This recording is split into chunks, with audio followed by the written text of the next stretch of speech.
हरे कृष्णा। आप सभी का हार्दिक स्वागत है आज के भगवत गीता के सत्र में। और आज हमारा 13वां अध्याय समापन की ओर है, जिसमें आज हम सीखेंगे ज्ञान चक्षु क्या है। भगवान श्री कृष्ण अर्जुन को बता रहे हैं ज्ञान चक्षु क्या है, तो हम उसके बारे में आज सीखने वाले हैं। आइए अपने सत्र का शुरुआत करते हैं मंगलाचरण से। ओम अज्ञानतिमिरन्धस्य ज्ञानञ्जनशलाकया चक्षुरुन्मीलितं येन तस्मै श्रीगुरवे नमः। नमो विष्णुपादाय कृष्णप्रेष्ठाय भूतले श्रीमते भक्तिवेदान्तस्वामिनिति नामिने।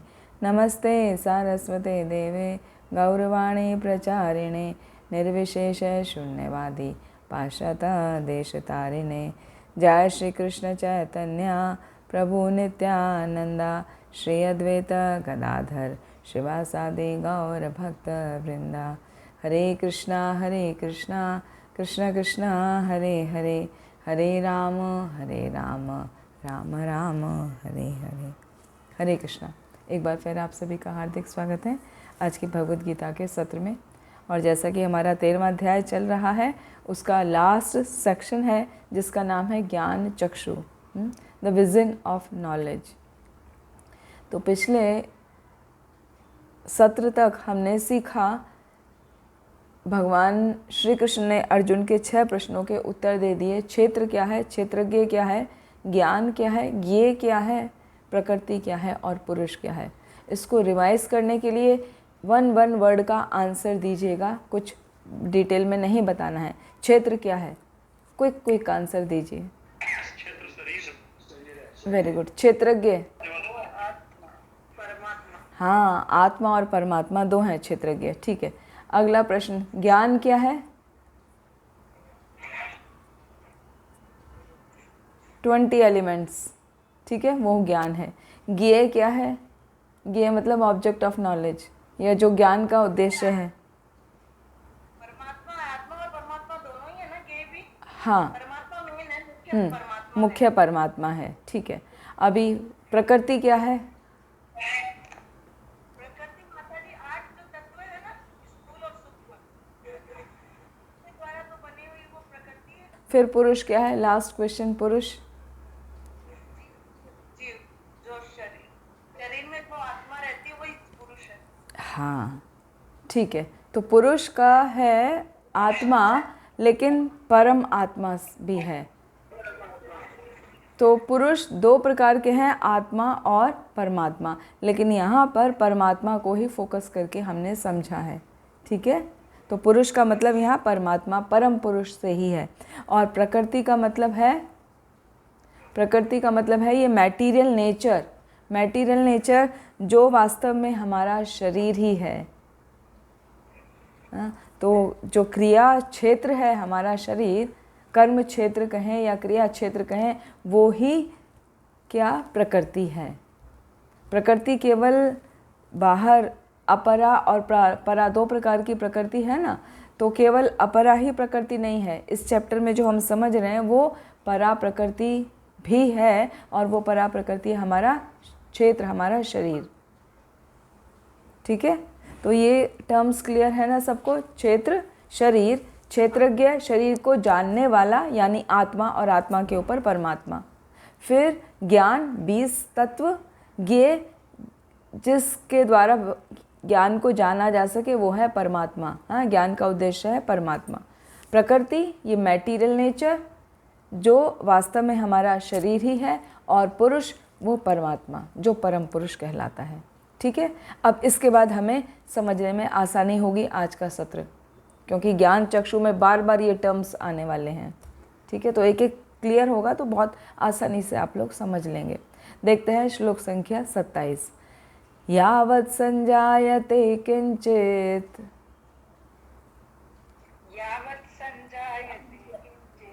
सत्वं स्थावर जंगमम् क्षेत्र क्षेत्रज्ञ संयोगात्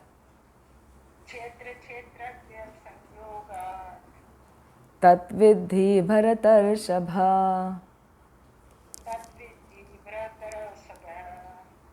हे भरतवंशियों में श्रेष्ठ, यह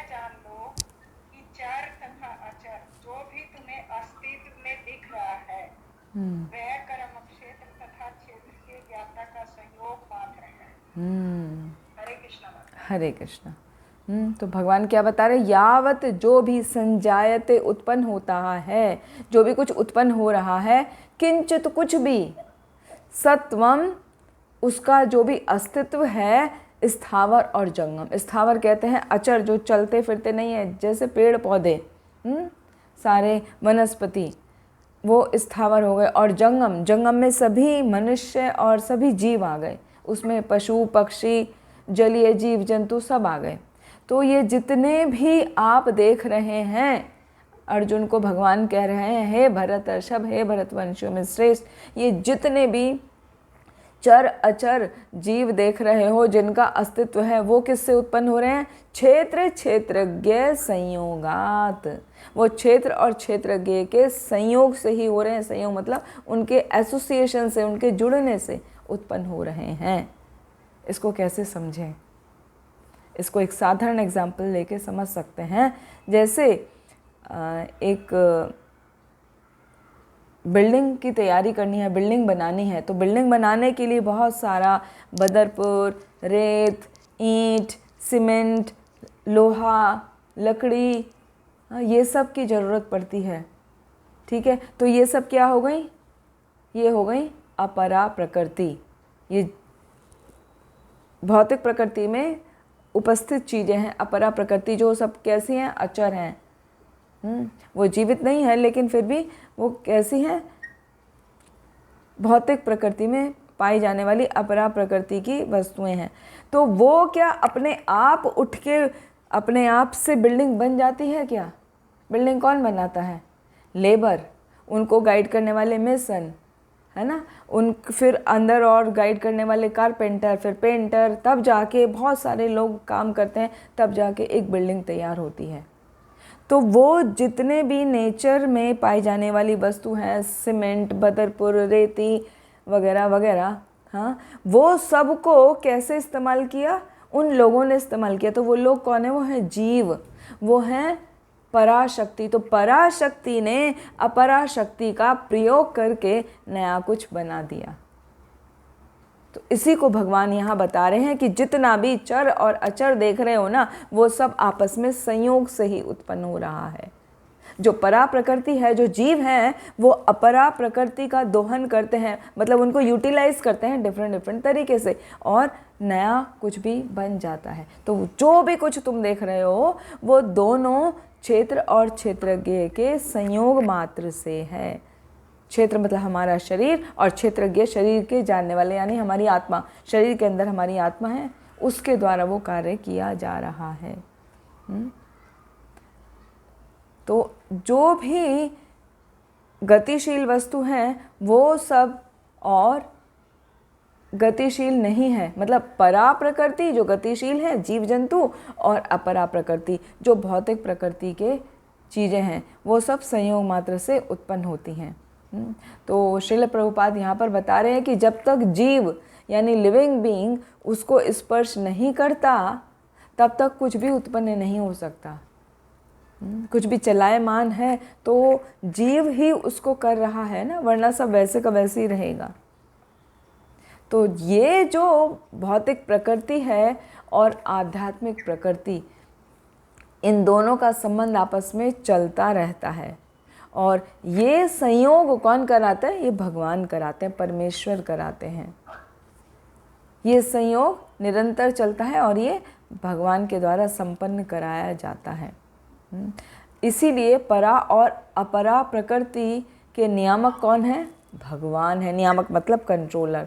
तो दोनों को ही कंट्रोल करने वाले हैं। जैसे हमने 7वें अध्याय में देखा था, आपने एक बात नोटिस की होगी कि 7वें अध्याय को 13वें अध्याय में बहुत ज़्यादा कोट किया जा रहा है उसके श्लोकों को, क्योंकि वहाँ पर भक्ति योग की शुरुआत हुई तो पूरा ज्ञान पहले समझाया, और अभी यहाँ ज्ञान की शुरुआत हो रही है तो पूरा रिवीजन हो रहा है, सबसे पहले वही आ रहा है। तो वहाँ पे जो प्रकृति बताई थी, भूमि रापो अनलो वायु खम मनोबुद्धि रे विचार अहंकार इति में भिन्ना प्रकृति रसदा, और उससे अगले में बताया भगवान ने अपरिमिता तन्त्वन्याम प्रकृतिम विद्धि में पराम जीव भूता महाबाहो ययेदम धार्यते जगत। जो भिन्ना प्रकृति है वो अपरा प्रकृति को यूटिलाइज करती है, दोहन करती है, तब इस प्रकार से विभिन्न विभिन्न प्रकार की चीज़ें या अभिव्यक्तियाँ प्रकट होती हैं।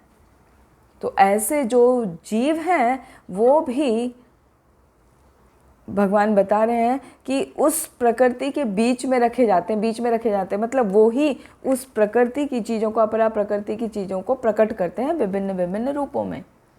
जैसे सिंपल हम एक एग्जांपल और समझ लें, किचन में आप कुकिंग कर रहे हैं, तो कुकिंग करने से पहले सारी चीज़ें ऐसी रखी हुई हैं, तो उसको प्रॉपर शेप में कुक करके कौन कर रहा है? कोई ह्यूमन बीइंग कर रहा है ना। अपने आप तो नहीं प्रकट हो जानी है, आपने गिली गिली छू बोला और प्रकट हो गए, है ना। तो वो परा प्रकृति अपरा प्रकृति को पूरी तरह कंट्रोल करके और विभिन्न प्रकार से उसका संगठन करती है, मतलब उसको मैन्युफैक्चर करती है, बनाती है। फिर देखिए आगे भगवान क्या बता रहे हैं, श्लोक संख्या 28। समम सर्वेषु भूतेषु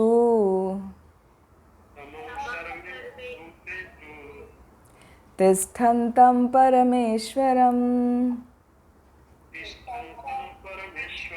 विनश्यस्तु अविनश्यन्तम्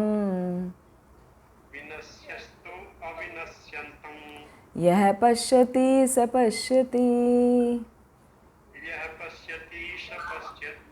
जो परमात्मा को समस्त शरीरों में आत्मा के साथ देखता है और जो यह समझता है कि इस नश्वर शरीर के भीतर न तो आत्मा न ही परमात्मा कभी भी विनष्ट होता है, वही वास्तव में देखता है। हरे कृष्ण। समम सर्वेषु भूतेषु, ये जितने भी जीव हैं, भूतेषु मतलब जीव हैं, उन सभी को कैसे देखता है? वो समान दृष्टि से। समम तिष्ठन्तम, तिष्ठन्तम मतलब रहते हुए, हाँ, परमेश्वरम मतलब जीव में आत्मा है और आत्मा के साथ में परमात्मा है, तो वो इस प्रकार देखता है। विनश्यस्तु अविनश्यन्तम, उसका नाश नहीं होता है, वो हमेशा अव्यय है, शाश्वत है। तो यह पश्यति स पश्यति, जो ऐसा देखता है वो ही वास्तव में देखता है। क्या?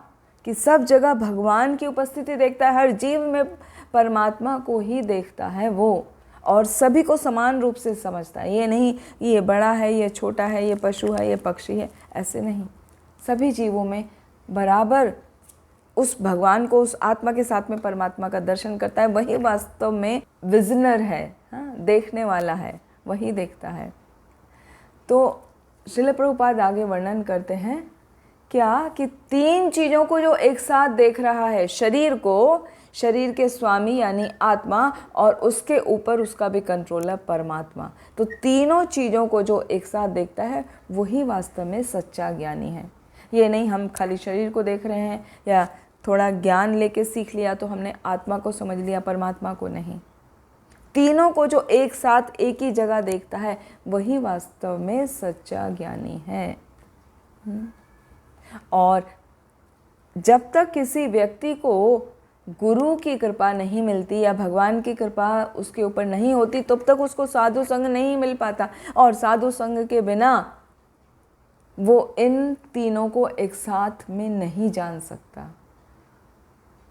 ज़्यादातर आप देखिए जितने भी ह्यूमन बीइंग्स हैं उसमें से 98% लोग शारीरिक स्तर पर ही रहते हैं।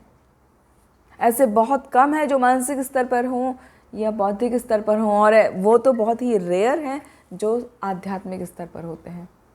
बातें सब कर लेते हैं लेकिन वो उस स्तर पर रहना बहुत बड़ी बात है। तो आध्यात्मिक स्तर पर जो रहता है वो ही असली ज्ञानी है, और उसका क्या स्थिति होती है?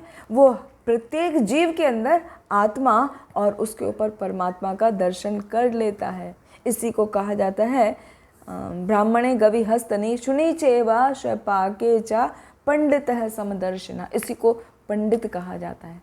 जो चाहे वो कुत्ता को देख रहा है, हाथी को देख रहा है, मनुष्य को देख रहा है, यहाँ तक कि चांडाल को भी देख रहा है, वो सब में आत्मा और परमात्मा का दर्शन कर पा रहा है। वही वास्तव में असली ज्ञानी है। लेकिन जिन व्यक्तियों को ऐसे गुरु का संपर्क नहीं आ पाता या ऐसे साधु की संगति नहीं मिलती, भगवान की कृपा उसके ऊपर नहीं होती, वो अज्ञानी रहते हैं। वो केवल शरीर को ही सब कुछ मानते हैं और वो जानते हैं, समझते हैं कि ये शरीर विनष्ट हो गया अर्थात किसी की मृत्यु हो गई तो सब कुछ खत्म हो गया। कहते हैं ना बस उसका अकाउंट ख़त्म, अब बिल्कुल ऐसा नहीं होता। जबकि वास्तव में आत्मा तो एक शरीर छोड़ के दूसरे शरीर में चली जाती है, उसका अकाउंट तो चालू रहता है। वो आप लोगों के बीच में नहीं है, इसका मतलब वो ख़त्म नहीं हो गई है, वो नई जगह नए लोगों के साथ में उसका शुरू हो गया। तो ये केवल ज्ञानी ही समझ पाता है और ये ज्ञान गुरु के द्वारा ही प्राप्त होता है। शरीर के विनष्ट होने पर आत्मा और परमात्मा का अस्तित्व हमेशा बना रहता है और उसके साथ ही वो दूसरे शरीर में प्रवेश करते हैं। तो यहाँ पर जो परमेश्वरम शब्द आया है ना पहली लाइन में, समम सर्वेषु भूतेषु तिष्ठन्तं परमेश्वरम, तो परमेश्वरम शब्द की व्याख्या आचार्य गण करते हैं, विश्वनाथ चक्रवर्ती ठाकुर, बलदेव विद्याभूषण, कि इसको दो तरीके से लोग समझते हैं। कुछ तो परमेश्वर परम ईश्वर करके मानते हैं, उसको जीवात्मा समझते हैं, और कुछ उसको परमात्मा के रूप में समझते हैं। तो जीवात्मा समझ रहे हैं तो जीवात्मा वो समझ रहे हैं कि वो भगवान का अंश है और उस जीव को कंट्रोल करने वाली है, मतलब उसका स्वामी है। और परमात्मा के रूप में समझते हैं तो वो बता रहे हैं कि वो सभी का, एक का नहीं, सभी की आत्माओं का कंट्रोल करते हैं, तो परमात्मा समझते हैं। तो कहने का अर्थ ये है कि चाहे उसको कोई परमेश्वर को आत्मा के रूप में समझे या परमात्मा के रूप में समझे, दोनों ही आत्मा और परमात्मा का कभी विनाश नहीं होता है, वो शाश्वत रहते हैं। और जो कोई इस प्रकार देख पाता है वही वास्तव में देखता है, वही असली ज्ञाता है, असली ज्ञानी है। जैसे गजेंद्र मोक्ष की प्रेयर में गजेंद्र स्तुति करते हैं, ओम नमो भगवते तस्मै यत एतद चिदात्मकम पुरुषाया आदि बीजाया परेशाया भी धीमहि। वहाँ पर गजेंद्र भगवान को स्तुति करते हैं कि मैं आपका ध्यान करता हूँ, आपको प्रणाम करता हूँ, आप सभी के हृदय में रहते हैं और आप सभी चीज़ों, सभी जीवों के उत्पत्ति करता है। और आप कैसे हैं? परेशाया, सभी आप परम ईश्वर हैं, सभी जीवों के परम ईश्वर हैं, तो आप सभी के हृदय में परमात्मा के रूप में रहते हैं। तो ये चीज़ जगह जगह हम भीष्म स्तुति में भी देखते हैं, हम गजेंद्र स्तुति में भी देखते हैं, और विभिन्न स्तुति में सभी जो भी प्रेयर करते हैं भक्तगण, वो सबसे पहले यही प्रेयर में गाते हैं कि भगवान मैं आपका ध्यान करता हूँ, आपको नमस्कार करता हूँ, आप ही से सब कुछ उत्पन्न होता है, आप ही सब के परम ईश्वर हैं। तो ये खाली कहने के लिए नहीं है, ये वास्तविकता है, यही असली ज्ञान है। अब यदि किसी व्यक्ति का ऐसा विजन हो जाए, उसको इस प्रकार का ज्ञान हो जाए, तो उसका क्या रिजल्ट होता है, इसको कहते हैं मैच्योर विजन का क्या रिजल्ट है। देखते हैं श्लोक संख्या 29 में 29, समम पश्यन् हि सर्वत्र सम अवस्थितम ईश्वरम न हिनस्ति आत्मनात्मानं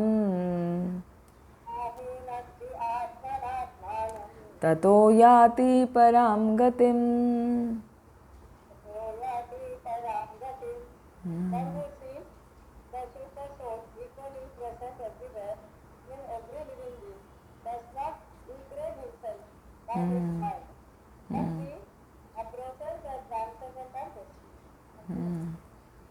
यस, देखिए कितना अच्छा यहाँ पर बता रहे हैं। हाँ, ततो याति पराम गतिम, जो इस ज्ञान को जान जाता है वो क्या करता है, उसका रिजल्ट बताया कि वो परम गंतव्य को प्राप्त करता है। और परम गंतव्य क्या है? भगवान के धाम जाना या वैकुंठ लोक की प्राप्ति करना, जहाँ से वापस नहीं आना पड़ता, वो है परम धाम। तो उसके लिए कंडीशन क्या है? समम पश्यन् हि सर्वत्र, हाँ, वो समान रूप से देखता है सभी जगह। क्या? सम अवस्थितम ईश्वरम, कि सब जगह मतलब सभी जीवों में भगवान स्थित हैं, परमात्मा स्थित हैं। न हिनस्ति आत्मना आत्मानम, तो जो व्यक्ति प्रत्येक जीव के हृदय में परमात्मा को देखता है या उसको समझता है, वो कभी भी नीचे नहीं गिरता। मतलब उसका मन कभी भी उसको डिग्रेड नहीं करता है, उसका मन कभी भी डेविएट नहीं होता है। दूसरे को देखकर उसके मन में ये ख्याल नहीं आएगा कि ये मेरा परम मित्र है और ये मेरा द्वेषी है, ये मेरा शत्रु है, ये मेरा परम शत्रु है, मुझे इसको मारना है और इससे मुझे मित्रता करना है, इस तरह का भाव नहीं आएगा। जो व्यक्ति ये देखेगा कि भगवान सभी के हृदय में परमात्मा रूप में उपस्थित हैं, समान रूप से जब उसके मन में ऐसा विजन आ जाएगा, ऐसा वो देख पाएगा, तब उसका मन विचलित नहीं होता, डेविएट नहीं होता, वो कभी भी डिग्रेड नहीं होता। और ऐसा विजन होने पर वो वैकुंठ लोक की तरफ बढ़ता चला जाता है, स्टेप बाय स्टेप, एकदम नहीं झूम नहीं जाएगा, स्टेप बाय स्टेप। जैसे जैसे उसका विजन क्लियर होता जाएगा, उसे किसी से भी ईर्ष्या, द्वेष, मित्रता, कैसा भी भाव नहीं रहेगा, वो सभी से समभाव रखेगा। तब वो अपने इंद्रिय के कार्यों को छोड़कर भगवान की तरफ उन्मुख होकर उन्हीं के लिए कार्यों को करेगा और धीरे धीरे आध्यात्मिक ज्ञान में आगे बढ़ता जाएगा और परम गंतव्य वैकुंठ लोक को वो प्राप्त कर लेगा या गोलोक धाम को प्राप्त कर लेगा। लेकिन उसकी भी बहुत कंडीशन है। तो अगला जो है श्लोक संख्या 30, उसमें फिर भगवान बता रहे हैं कि परफेक्ट अंडरस्टैंडिंग क्या है। हालांकि ये बात बार बार रिपीट हो रही है, मगर इस बात पे ध्यान देना है कि भगवान एक बात को बार बार डिफरेंट वर्ड्स में, डिफरेंट श्लोकों में बोल रहे हैं, तो उसका अर्थ ये है कि ये अत्यंत आवश्यक है समझने के लिए। खाली समझना ही नहीं है, हमको उसको अपने जीवन में प्रैक्टिकल एप्लीकेशन करना है, उसको लागू करना है, उसको अप्लाई करना है। तो 30 श्लोक जो है वो प्रैक्टिकल एप्लीकेशन का है कि हम ये ज्ञान को सीखकर अपने लाइफ में कैसे अप्लाई करें। देखते हैं श्लोक संख्या 30। प्रकृतेव च कर्माणि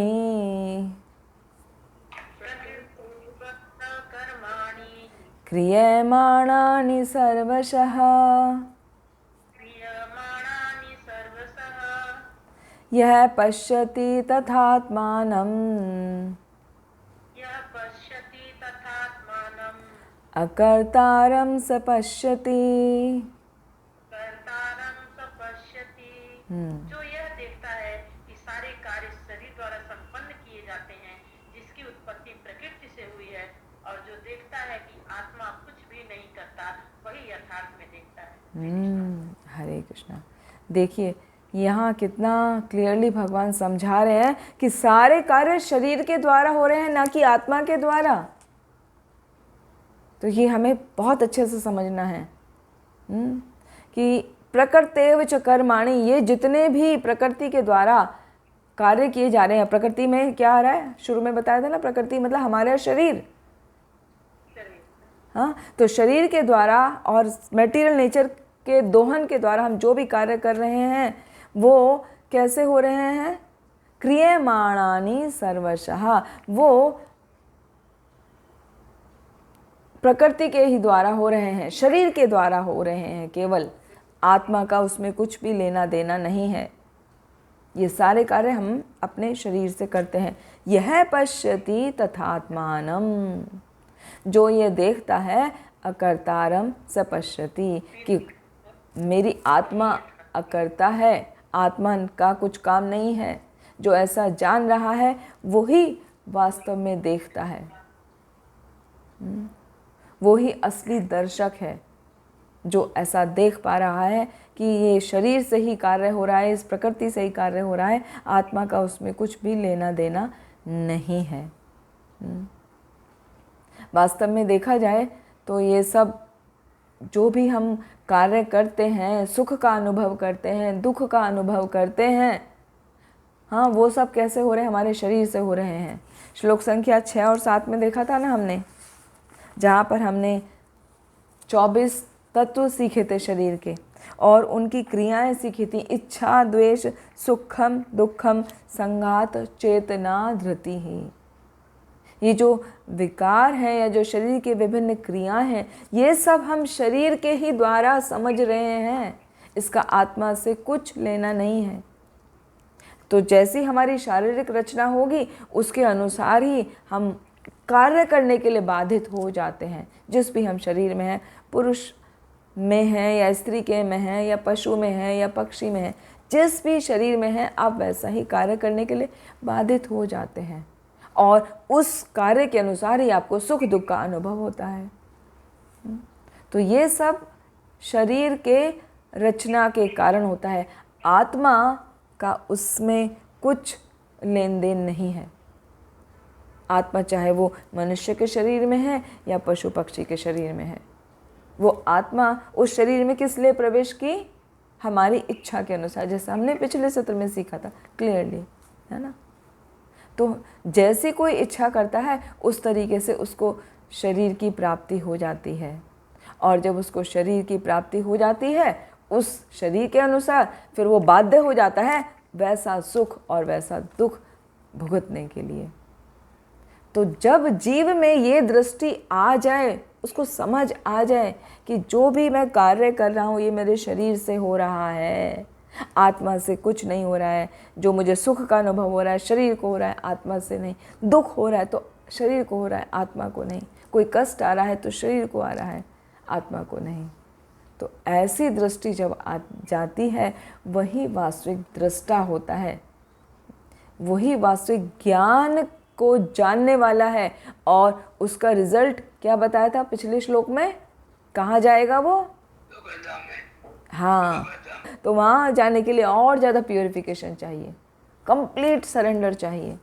अहेतुकी अप्रतिहता ये आत्मा सुप्रसिद्धति, शुद्ध भक्ति चाहिए जो बिना किसी कारण के हो, बिना किसी रुकावट के हो, बिना किसी बाधा के हो। तो उसको आने में बहुत समय लगता है, वो एकदम मैच्योर स्थिति में होता है।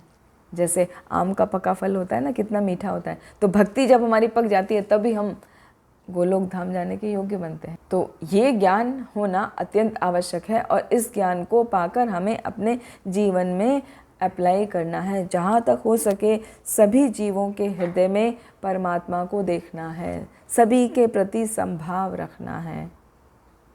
तब हमारे मन में किसी के प्रति ईर्ष्या, द्वेष, ग्लानि, हर्ष, शोक, भय, दुख, संघात ये सब कुछ नहीं होगा। तब हम शुद्ध हो जाएंगे। श्लोक संख्या 31 में अभी भगवान बता रहे हैं कि ब्रह्म विजन क्या है, एक्चुअल विजन क्या है, इससे भी और ऊपर की स्थिति क्या है।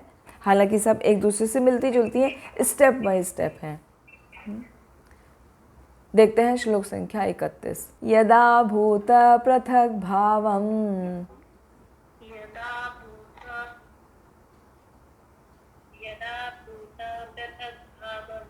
एकस्थम अनुपश्यति तत् एव च विस्तारम ब्रह्म संपद्यते तदा।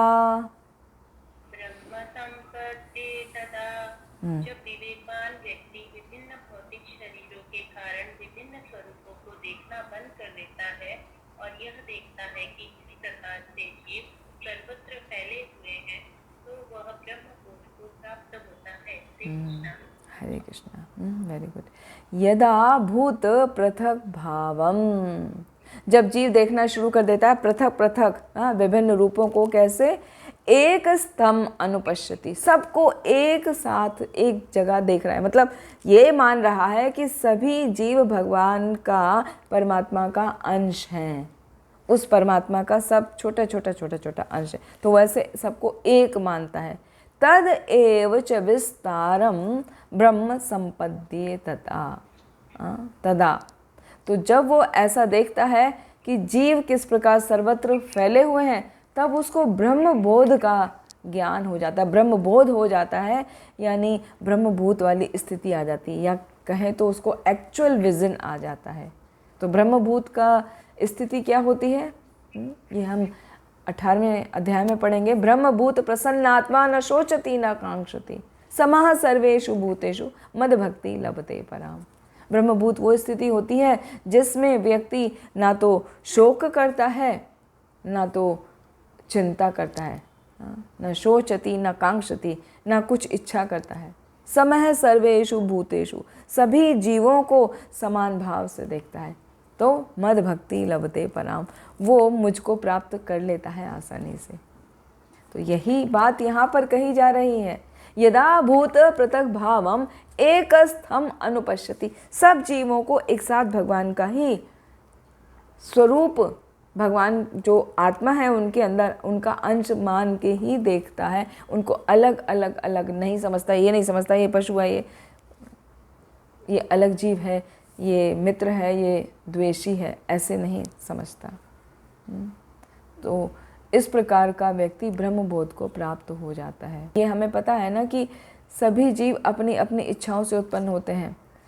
हाँ, और हमने ऊपर के श्लोक में ये भी जाना कि उनका आत्मा से कोई संबंध नहीं है, तो अपने वो कार्य, अपने कर्म के ही कारण उनको विभिन्न विभिन्न शरीर मिलते हैं। तो ये जो हम समझ रहे हैं कि किसी को देवता का शरीर मिला है, किसी को मनुष्य का शरीर मिला है, किसी को किसी पशु का शरीर मिला है, तो ये जो हम देख रहे हैं ना, ये कहलाती है भौतिक दृष्टि। ये वास्तविक दृष्टि नहीं है। यदि हम भेदभाव करते हैं, ये ऐसा है, ये ब्राह्मण है, ये क्षत्रिय है, वैश्य है, शूद्र है, हाँ, ये छोटी जात है, नीची जात है, ये उच्च जात है, ये जो कंसेप्ट है ये पूरी भौतिक दृष्टि कहलाती है। तो वो वास्तविक दृष्टि नहीं है। ऐसा व्यक्ति ज्ञानी नहीं है, ऐसा व्यक्ति अज्ञानी कहलाता है। वास्तविक दृष्टि क्या है? जो ये जान रहा है कि वो परमात्मा का अंश आत्मा इस भौतिक प्रकृति के संपर्क में आकर विभिन्न विभिन्न शरीरों को उसने धारण किया है अपने अपने कार्यों के अनुसार। तो ऐसे जो देखता है उसी को आध्यात्मिक दृष्टि प्राप्त होती है। और ऐसा व्यक्ति किसी भी प्रकार के ऊंच नीच और भेदभाव से मुक्त हो जाता है और उसकी चेतना शुद्ध हो जाती है और वो आध्यात्मिक रूप से कृष्णा कॉन्शियसनेस की तरफ बढ़ जाता है, उसमें वृद्धि करता है, वो ग्रो करने लगता है। जैसा कि छठे अध्याय में भी हमने पढ़ा था, सम लोष्टा सम कांचन, कि जो व्यक्ति समभाव रखता है वो चाहे पत्थर है, चाहे कंकड़ है, चाहे सोना है, उसके लिए सब समान है। वो किसी दूसरे व्यक्ति का सोना देख के उसको उठाएगा नहीं, उसको कैसे समझेगा? कंकड़ के समान, पत्थर के समान, क्योंकि उसको पूरा कंट्रोल हो गया है अपने मन पर। उसको पता है ये एक अपरा प्रकृति का एक हिस्सा है। अब चाहे वो सोना है चाहे वो पत्थर है, उसको फर्क नहीं पड़ता है। या जैसे भी बताया, विद्या विनय संपन्ने ब्राह्मणे गवि हस्तनी शुनि चेवा शपाके च पंडिता समदर्शना। वो सभी जीवों को समान भाव से देखना प्रारंभ करता है और भगवान की भक्ति में लगता है। तो इस प्रकार उसके हृदय से भेदभाव समाप्त हो जाता है और उसकी चेतना शुद्ध हो जाती है। फिर चेतना शुद्ध होने पर वो क्या करता है, देखते हैं श्लोक संख्या 32 में। अनादित्वात् निर्गुणत्वात्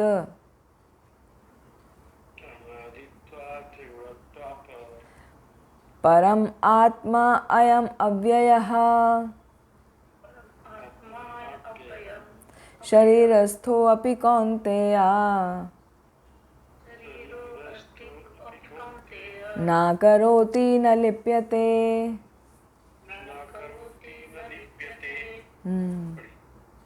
शाश्वत दृष्टि संपन्न लोग यह देख सकते हैं कि अविनाशी आत्मा दिव्य, शाश्वत तथा गुणों से अतीत है। हे अर्जुन, भौतिक शरीर के साथ संपर्क होते हुए भी आत्मा न तो कुछ करता है और न लिप्त होता है। हरे कृष्णा। यहाँ पे 4 टर्म बताई हैं भगवान ने। अनादि यानी आत्मा के बारे में, कैसी है वो? अनादि है, मतलब हमेशा रहने वाली, नित्य है, उसका कभी प्रारंभ और अंत नहीं है। निर्गुण, वो निर्गुण है, यानी वो गुणों से लिप्त नहीं होती, वो दिव्य है। परम, वो भौतिक प्रकृति से परे है। और चौथा है अव्यय। अव्यय वो अविनाशी है। तो ये जो आत्मा है वो अविनाशी है, दिव्य है, शाश्वत है और गुणों से अतीत है। शरीर स्थो अपि कौन्तेया, लेकिन वो क्या है, शरीर के साथ रहती है। हाँ, शरीर के संपर्क में रहती है। आत्मा हवा में तो नहीं रहती ना, विभिन्न विभिन्न शरीरों में रहती है। ना करोति न लिप्यते। भौतिक शरीर के साथ संपर्क होते हुए भी आत्मा ना तो कुछ करता है और ना ही लिप्त होता है। आत्मा उसके साथ है, बॉडी के साथ अटैच है, फिर भी आत्मा का कोई कार्य नहीं है। इसको एग्जाम्पल अगले वाले श्लोक में बहुत सुंदर सुंदर 2 एनालॉजी हैं। यहाँ पे छोटा सा ही तात्पर्य है। तो यहाँ श्रील प्रभुपाद वर्णन कर रहे हैं कि जीव उत्पन्न होता है, जन्म लेता है, लेकिन वो शरीर का जन्म हो रहा है, आत्मा का नहीं। आत्मा तो शरीर बदल रही, जैसे हम वस्त्र बदलते हैं, फटे पुराने वस्त्र हो गए, हमने नए वस्त्र बदल लिए। तो जन्म जो हो रहा है वो वास्तव में जन्म नहीं है। जीव तो हमेशा से उपस्थित है, वो उत्पन्न नहीं होता, वो एक से दूसरे शरीर में जाता रहता है।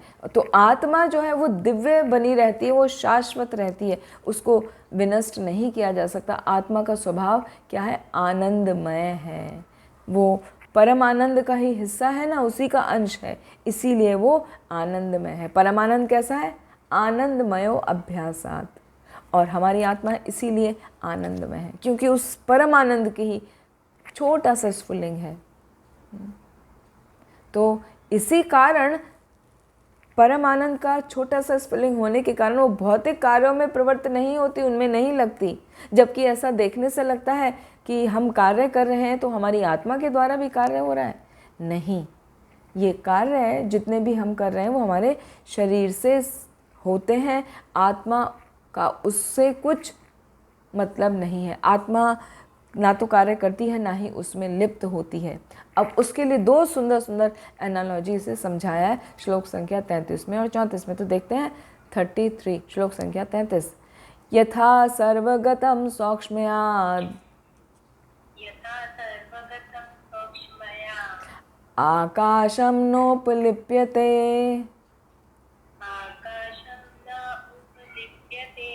सर्वत्र अवस्थितो देहे तथात्मानोपलिप्यते।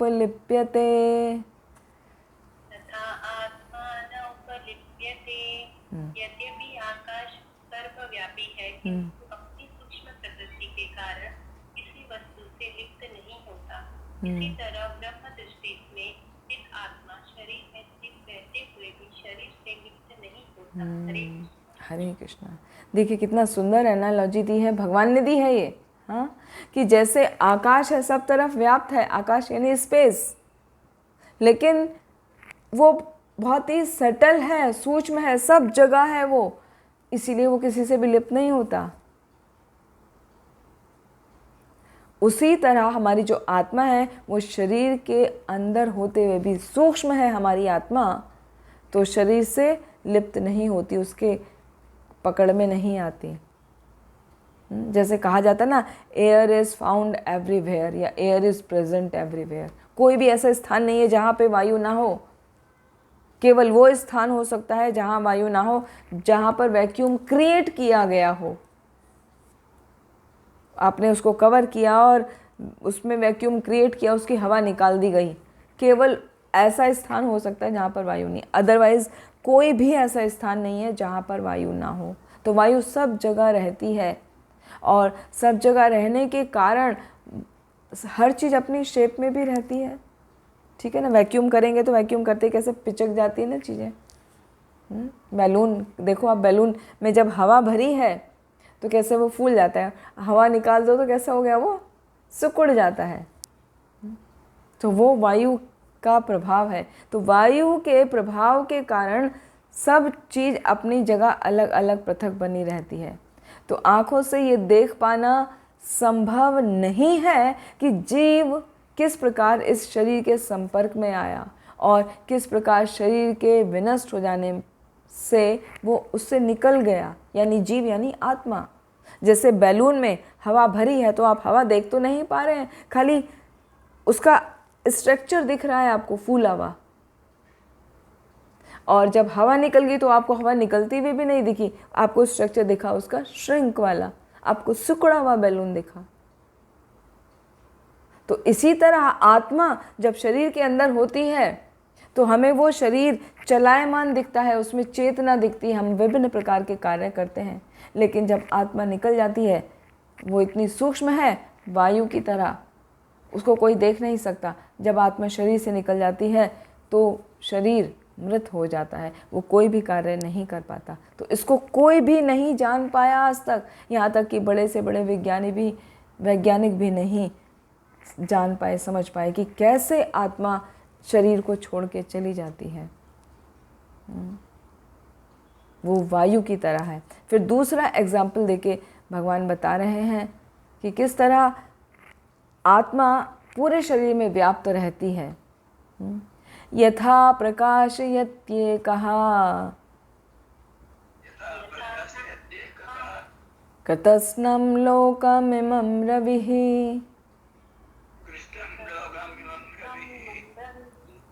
क्षेत्रं क्षेत्री तथा कृत्स्नं प्रकाशयति भारत।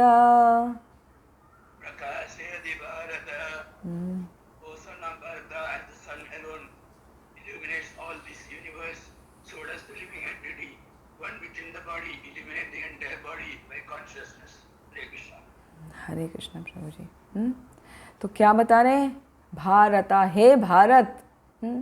अर्जुन को भरत पुत्र इसलिए भारत बुला रहे हैं भगवान श्री कृष्ण, और कह रहे हैं यथा माने जैसे, प्रकाशयति एकहा, वो पूरा एक प्रकाश, कृत्स्नं लोकम इमं रवि, सूर्य का जो एक प्रकाश है वो पूरे संपूर्ण जगत में व्याप्त रहता है, पूरा जगत को वो प्रकाश देता है। एक सूत्र, एक सूर्य, उसी प्रकार क्षेत्रम क्षेत्री तथा कृत्स्नं प्रकाशयति भारत, उसी तरह जो क्षेत्री है, क्षेत्री यानी आत्मा, उस पूरे शरीर को प्रकाश प्रदान करती है। प्रकाश मतलब वो लाइट नहीं, प्रकाश मतलब उसको चलायमान रखती है। तो जैसे सूर्य एक स्थान पर है मगर वो पूरे वर्ल्ड में अपना प्रकाश प्रदान कर रहा है, इसी तरह एक शरीर में आत्मा, विभिन्न शरीरों में विभिन्न आत्माएं, तो एक शरीर की बात हो रही है, एक शरीर में आत्मा पूरे शरीर को चलायमान रखती है। जैसे सूर्य का प्रकाश पूरे विश्व में व्याप्त है, उसी तरह वो चेतना हमारे पूरे शरीर में व्याप्त रहती है, हमारे पूरे शरीर को आलोकित करती रहती है, विभिन्न क्रियाओं को कराती रहती है। तो वो जो चेतना है, वो चेतना ही आत्मा का प्रमाण है। चेतना कोई मैटर नहीं है, कोई वस्तु नहीं है। चेतना क्या है? हमारे अंदर आत्मा है, उसका प्रमाण है, मतलब हमारे जीवित रहने का प्रमाण है कि हम उस जीवात्मा हैं, उस समय जीवात्मा कहलाते हैं। तो पूरे शरीर में वो व्याप्त रहती है, और वो जो व्याप्त है उसी को चेतना कहा जाता है। और जैसे ही शरीर से वो आत्मा चली जाती है, चेतना निकल गई या आत्मा निकल गई, शरीर क्या हो जाता है? मृत हो जाता है, चेतना रहित हो जाता है। तो इसको ऐसा नहीं समझना चाहिए कि चेतना जो है वो पदार्थ से मिलके बनी है, बॉडी में है तो वो काम कर रही है, नहीं, वो भगवान का हिस्सा है, वो परम नहीं है लेकिन वो है उसका छोटा सा हिस्सा। भले ही हम देखते हैं कि परमात्मा का अंश होने के कारण जो उसका क्वालिटी है, जो गुणात्मकता है आत्मा की परमात्मा वाली, वो सेम है, मतलब गुण दोनों के सेम है, लेकिन बहुत ही सूक्ष्म होने के कारण वो परमात्मा जैसी नहीं है, वो एकदम अलग है, इसीलिए उसको जीव कहा जाता है। और शरीर की चेतना क्या होती है? एक ही शरीर को चलाती है, लेकिन भगवान की जो चेतना है वो क्या? सभी जीवों को चलाती है। जैसे हमने स्टार्टिंग में देखा था, जब क्षेत्रज्ञ, दो प्रकार के क्षेत्रज्ञ पढ़े थे, आत्मा और परमात्मा। तो आत्मा सिर्फ एक ही शरीर तक सीमित है, लेकिन परमात्मा सभी जीवों को, सभी लिविंग एंटिटीज़ को, यहाँ तक कि मनुष्य, जीव, जंतु, सब को जानती है। तो इतना डिफरेंस है आत्मा और परमात्मा में। और यहाँ पे जो व्यष्टि चेतना की बात हो रही है, व्यष्टि मतलब एक इंडिविजुअल। जैसे द्वितीय अध्याय में पढ़ा था हमने, देहिनो अस्मिन् यथा देहे कौमारम यौवनम जरा तथा देहांतर प्राप्त धीरस्तत्रा न मुह्यति। ये जो चेतना है वो देहांतर करती है एक शरीर से दूसरे शरीर में, बाल्यावस्था से तरुण अवस्था में, तरुण से यौवन अवस्था में, युवावस्था से फिर वृद्धावस्था में, तो उसका स्थानांतरण होता है। तो चेतना हमारा शरीर पूरा बदलता है, चेतना वही की वही रहती है, चेतना नहीं बदलती। तो ये जो ज्ञान बार बार भगवान बता रहे हैं, यहाँ तक बताया, अब उसके बाद एंड में उसकी फलश्रुति बता रहे हैं कि जो इस ज्ञान को जानता है उसको सुनने से क्या फल की प्राप्ति होती है। देखते हैं श्लोक संख्या 35। क्षेत्र क्षेत्रज्ञो एवं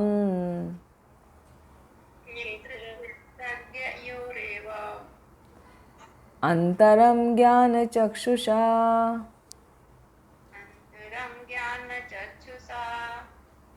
भूत प्रकृति मोक्षम च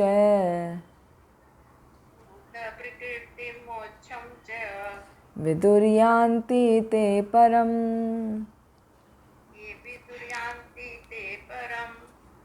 जो लोग ज्ञान के चक्षुओं से शरीर तथा शरीर के ज्ञाता के अंतर को देखते हैं और भव बंधन से मुक्ति की विधि को भी जानते हैं, उन्हें परम लक्ष्य प्राप्त होता है।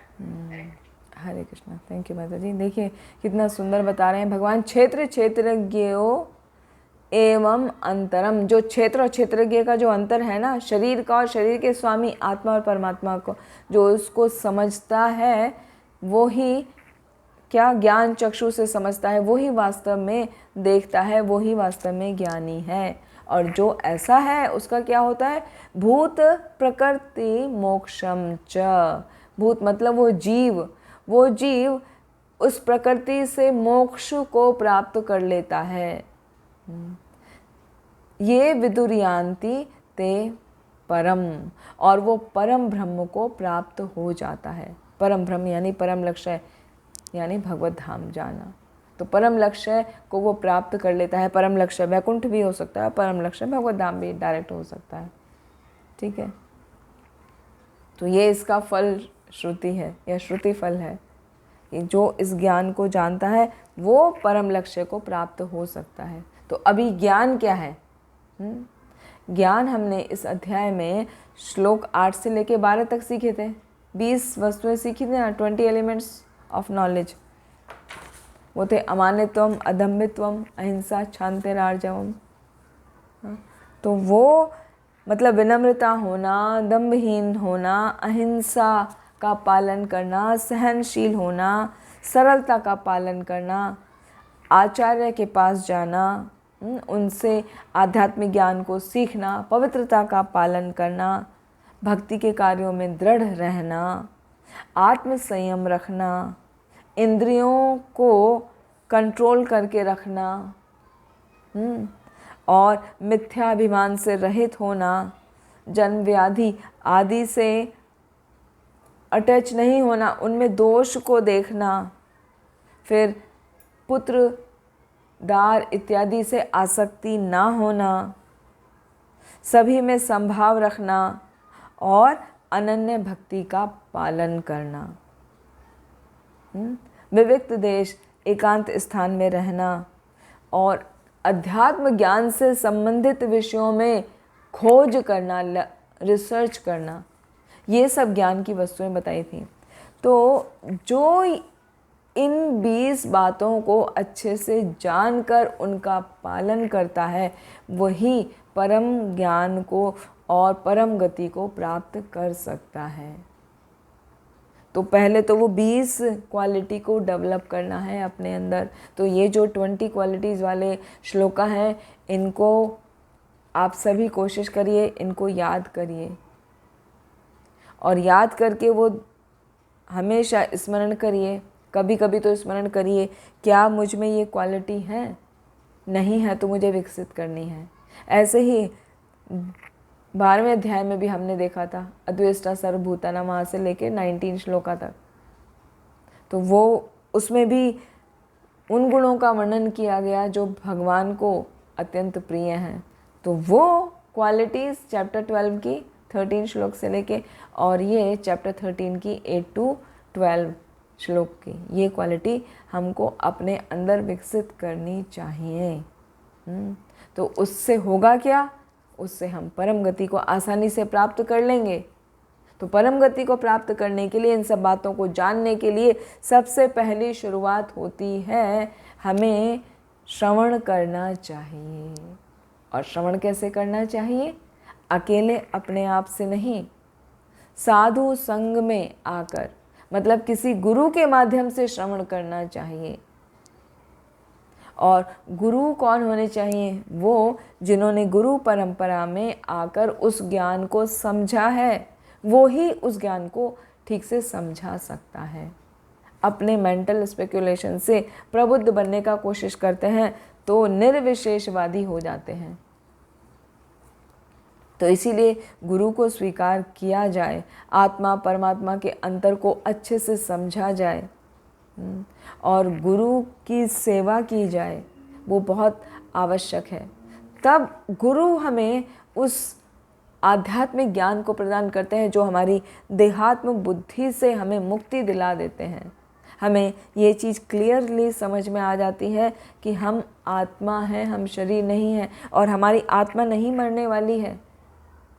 जो हम अभी कार्य कर रहे हैं इस शरीर में, उसका फल अगले शरीर में हमें भुगतना पड़ेगा। चाहे हम अच्छा करें, चाहे हम बुरा करें, अच्छे का पुण्य, बुरे का पाप, कष्ट, दुख।